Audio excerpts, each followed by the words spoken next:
Hello guys, के छ खबर? धेरै दिन भएको थियो यो मिनी ब्लगमा आएको, व्यस्त व्यस्त भएको भएर आज चाहिँ मिनी ब्लग आएको छ। 8 नम्बरको मिनी ब्लग। 2-3 दिन चाहिँ रेस्ट भयो। आज चाहिँ खाना पकाउने ड्युटी चाहिँ मेरो छ। अहिले खानामा चाहिँ सुरु मैले तरकारी काट्ने काम गर्दैछु। पहिला चाहिँ तान्द्रे बोडी छ हाम्रो, सिमी पनि छ, त्यसपछि चिप्ली भेन्डी पनि छ। सबै कुराको ट्याक्क मिक्स गरेर अनि आलु पनि हुन्छ, आलु पनि काट्छु मैले।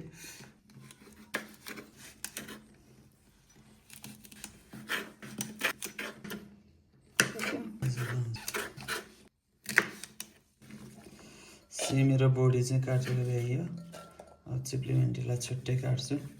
यसलाई चाहिँ पहिला काटेर अनि चिप्ली भेन्डी चाहिँ पछि मिसाउने हो, त्यही भएर छुट्टै राख्नुपर्छ। चिप्ली भेन्डीलाई चाहिँ यति सानो पिस गऱ्यो भने ट्याक्क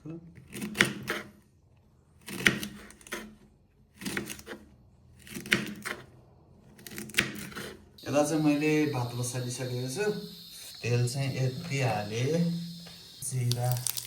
अब चाहिँ सिमी बोडी आलु भुटेर भ्याइसकेपछि चिप्ली भेन्डीको पालो।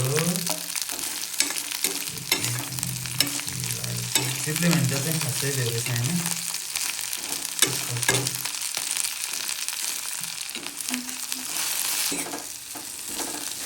तरकारी चाहिँ यस्तो देखिसकेको छ। तरकारी फाइनल्ली पुरै रेडी भइसकेको छ।